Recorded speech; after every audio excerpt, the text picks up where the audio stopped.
자, 소방공무원 수험생 여러분 안녕하십니까? 이번 시간에 저희 3주차 소방학개론 어떤 걸 했었는지 한번 복습을 해보도록 하겠습니다. 자, 3주차 때 저희가 뭘 했었나요? 첫 번째 이제 정전기를 했었습니다. 자, 정전기 뭐라고 했습니까? 어떤 물체 위에서 이제 축적되는 어떤 전기다라고 제가 말씀을 드렸었죠. 그래서 기본적으로 처음에 뭐가 됩니까? 전하가 발생을 합니다. 그쵸? 다음 그 전하가 어떻게 됩니까? 축적을 합니다. 그 축적됐던 게 이제 버티지 못하고 바깥쪽으로 어떻게 돼요? 방출을 하죠. 근데 그 방출되는 전기에 의해서 뭐가 붙는 거예요? 이제 불이 붙는 거죠. 그죠? 그러니까 결국 이걸 우리가 뭐라고 하냐면 메커니즘, 발생 과정이라고 한다. 4단계다라고 제가 말씀을 드렸었죠. 아니 그럼 과연 정전기에 대한 예방을 어떻게 할 거냐? 자, 기본적으로 접지나 본딩을 한다라고 되어 있습니다. 그러니까 이건 도체 물질에서 이제 우리가 다른 쪽으로 전기가 흐를 수 있게 접지나 본딩이라는 조치를 취할 수 있고, 또는 공기를 이온화한다라고 있습니다. 그리고 계면활성제를 사용한다. 자, 이게 이제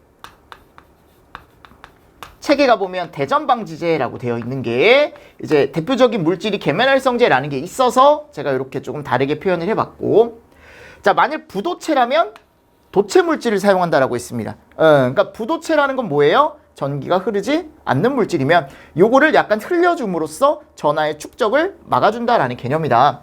자, 그리고 정전기 차폐장치, 제전기를 사용을 한다. 상대 습도를 몇 프로 이상? 70% 이상으로 한다. 그래서 우리는 여름철에는 정전기가 거의 없다. 대부분 언제? 건조한 날씨인 겨울철에 정전기가 나타나게 된다라는 거 다시 한번 정리하시면서 넘어가 주시면 좋을 것 같습니다. 근데 정전기 자체가 이제 시험 문제가 많이 나오지 않기 때문에 참고로만 보셔도 된다. 잠깐 끊었다 갈게요, 피디님. 지우개를 갖다 놓고 있어야 되는데 왔다 갔다 하면 좀 그렇잖아요, 그죠? 네. 지우지 말까요? 그러니까요. 이러면 이렇게 있을 거예요. 네.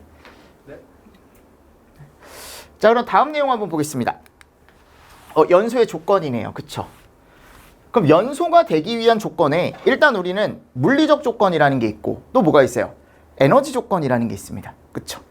그러면 물리적 조건은 어떤 이제 가연물이 형성됐을 때 거기에 이제 가연물의 양 맞습니까? 이런 것들이 이제 되는 거고, 에너지 조건이라는 건 이제 어떻게 보면은 온도, 그러니까 얼마만큼의 에너지를 주느냐, 그죠? 이런 것들을 우리가 에너지 조건이라고 하는데, 그 에너지 조건을 만족시키기 위해서 우리가 온도가 필요한데 그 온도의 종류 맞습니까? 그러니까 연소를 일으키기 위한 온도의 종류가 제가 총 몇 가지가 있다라고 했냐면 인화점, 연소점, 발화점 이렇게 3가지가 있다라고 틀림없이 말씀을 드렸습니다. 그쵸? 기억하시죠? 자, 인화점은 뭐다? 점화원의 발화가 가능한, 그쵸?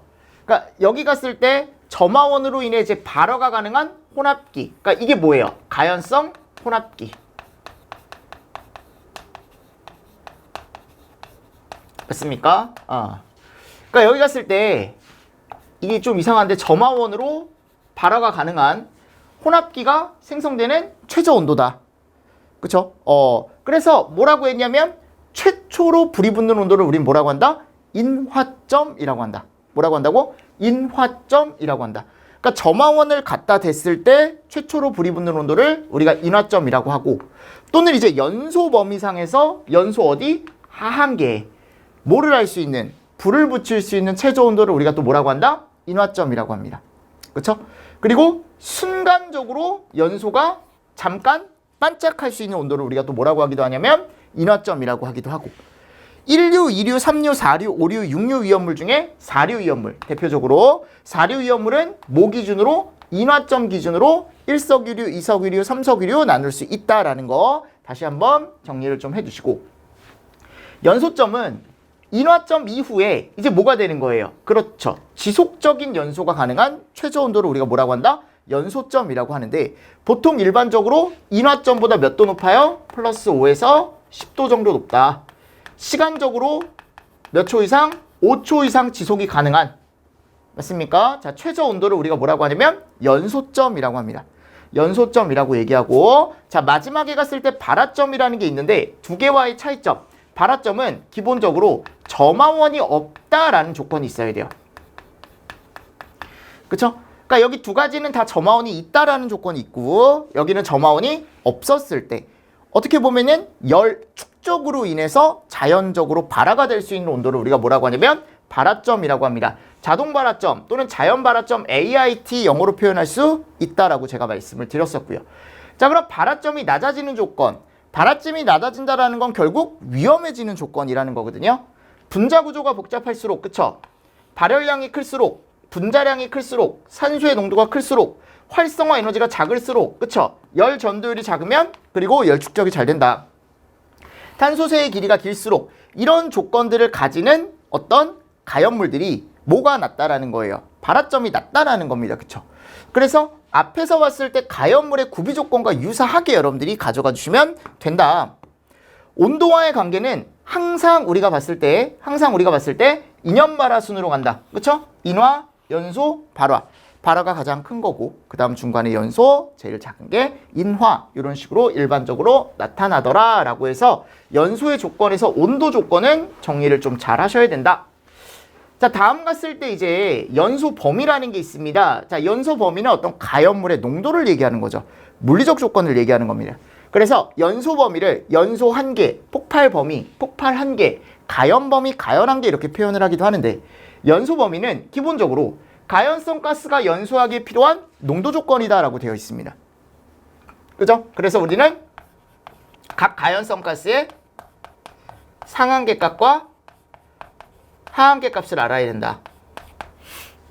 맞습니까? 그리고 얘네는 다 가스예요. 그래서 가스이기 때문에 가스와 산소가 합쳐진 가연성 혼합기 쪽을 생각하셔라 라고 제가 말씀을 드렸었고요.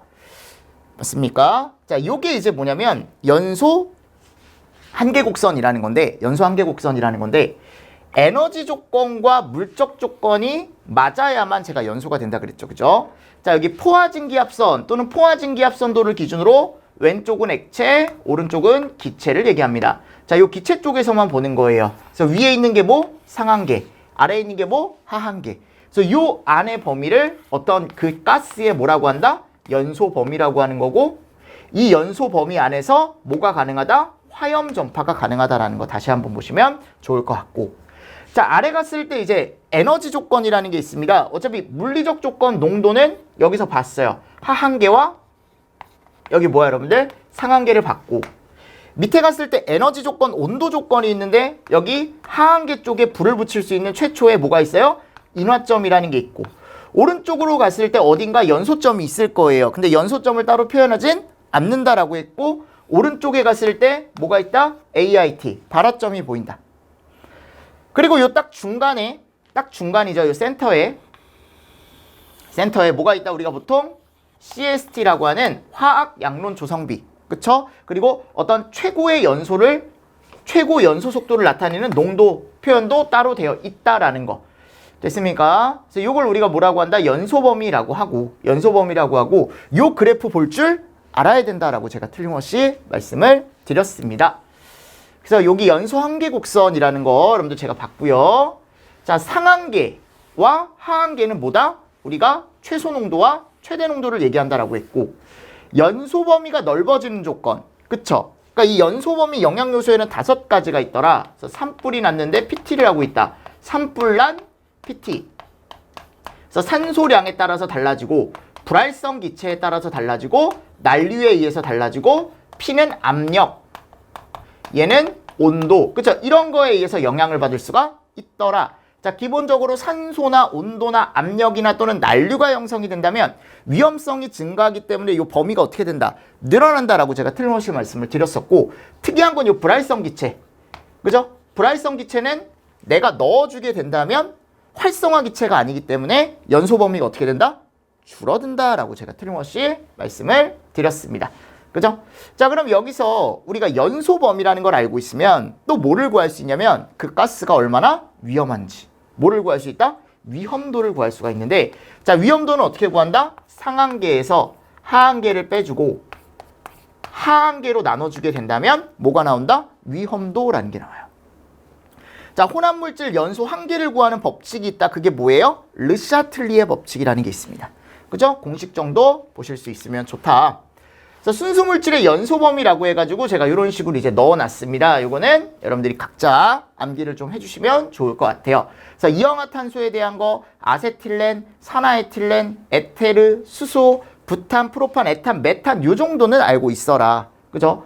그래서 이氧화탄소는 1244 또는 144 이런 식으로 조금 소수점 제외하더라도 알고 있어라라고 제가 틀림없이 말씀을 드렸었고, 아세틸렌은 I55밖에 없다, 팔 하나밖에 없다. 그쵸? 그러니까 돈을 많이 벌어서 팔 2개 달린 거 사줘야겠구나. 그죠? 아이옷 팔 하나. 그리고 산화에틸렌은 38광땡이에요. 38땡, 38땡. 그쵸? 그리고 에테르는 A48.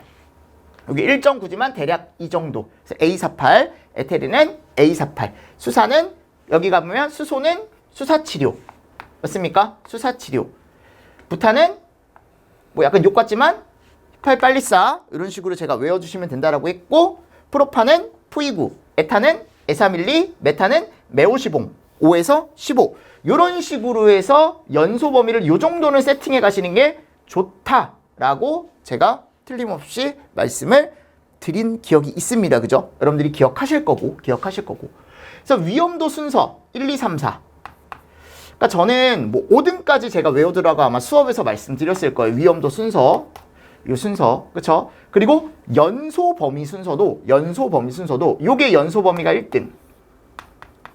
이건 위험도 순서가 아니고 범위 순서예요. 범위. 그리고 두 번째가 얘가 2등. 그쵸? 그리고 얘가 3등. 요 정도는 알고 있어야 돼. 범위. 그리고 메탄, 에탄, 프로판, 부탄 어떻게 해야 돼요? 요거 암기하셔야 된다. 그래서 위험도 순서가 1, 2, 3, 4인데 연소 범위 순서는 어떻게 간다? 역순으로 4, 3, 2, 1. 이게 범위 순서죠. 그죠? 매 부분은 따로 알아둬라 라고 제가 틀림없이 말씀을 드렸습니다.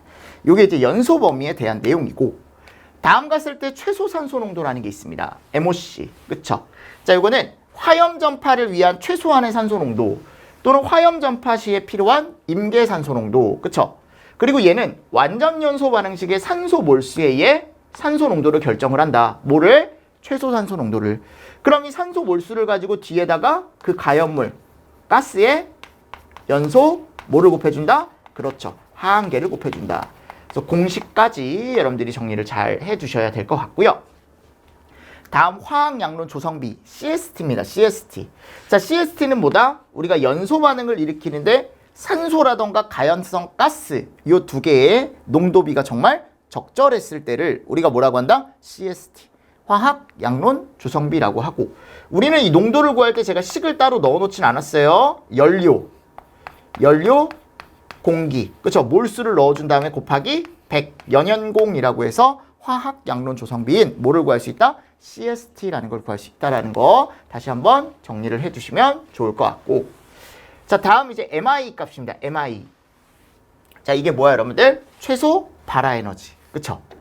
MI 값은 가연성 원합기가 있으면 여기다 이제 발화원을 줬을 때 필요한 최소한의 에너지. 그쵸? 불을 붙일 때 필요한 최소한의 에너지를 최소 발화 에너지라고 얘기하는데, 자, 영양 요소에 가보면 온도가 높아지면요, 기체들이, 가연성 기체들이 뭐를 한다, 이제 막 움직이기 시작한다. 그러면서 얘네들끼리 이제 충돌을 한다 그랬죠. 그죠? 그러면서 거기에서 나오는 에너지가 있기 때문에 우리는 조그마한 에너지만 줘도 불이 난다. 그러니까 최소 발화 에너지는 작아진다라는 거죠. 그래서 분자 운동이 활발해진다. 압력이 높아지면 내가 이거를 꽉 누른다라고 했으니까 처음에 멀리 있던 애들이 밖에서 꽉 누르다 보니까, 압력이 누르다 보니까 얘네들 사이의 거리가 어떻게 돼요? 좁아지죠. 그죠? 좁아지니까 어떻게 되는 거야? 분자 거리가 가까워지면서 MI가 작아진다라는 거죠. 농도가 높아진다라는 건 가연성 가스가 원래 1만큼 있었는데 내가 얘를 100만큼 때려 넣는 거예요, 여러분들. 그러니까 100배 늘린 거죠. 그럼 농도가 짙어지겠죠? 그럼 얘네들 간에 여러분들 분자와 분자 사이의 거리가 어떻게 될까요? 가까워지겠죠. 그죠? 그러면서 충돌 횟수가 증가한다. MI는 작아진다. 열 전도율이 작아지면 뭐가 잘 된다? 열 축적이 잘 된다. 그럼 열 축적이 잘 된다라는 건 뭐가 작아진다라는 거다? MI가 작아진다라는 거고. 연소 속도가 빠르다라는 건 MI가 작아진다. 그쵸? 연소 속도가 빠르니까요. 그리고 CST, 화학 양론 조성비일 때 MI 값은 뭐를 나타낸다? 최저값을 나타낸다라는 것까지 정리를 해주시면 되고. 화염 속도와 연소 속도에 대해서 이제 우리가 정리를 했었는데 일단 연소 속도 영향 요소 정도 정리를 하시면 되겠죠. 그래서 가연물의 종류가 영향을 미칠 수 있고 촉매 존재 유무와 촉매 농도, 공기 중에 어떤 산소량이라던가 가연성 물질과 산화제 혼합비, 우리가 얘를 당량비라고 얘기해서 이런 식으로 영향 요소로 정리를 하실 필요가 있다라는 겁니다. 됐나요? 됐나요? 자, 됐습니다. 그렇게 하시고 저희는 복습 강의는 이렇게 해서 마치도록 하고 뒤쪽에 제가 아마 문제를 넣어놨을 겁니다. 한 8문제 정도요. 그래서 그 8문제도 여러분들이 해결을 좀 하실 수 있으면 좋을 것 같습니다. 됐나요? 됐나요? 지난주에 대한 복습 제가 진행을 했고요. 여러분들 수업 들으시느라 고생 많으셨습니다. 자, 이번 시간 수고 많으셨습니다. 수고하셨습니다.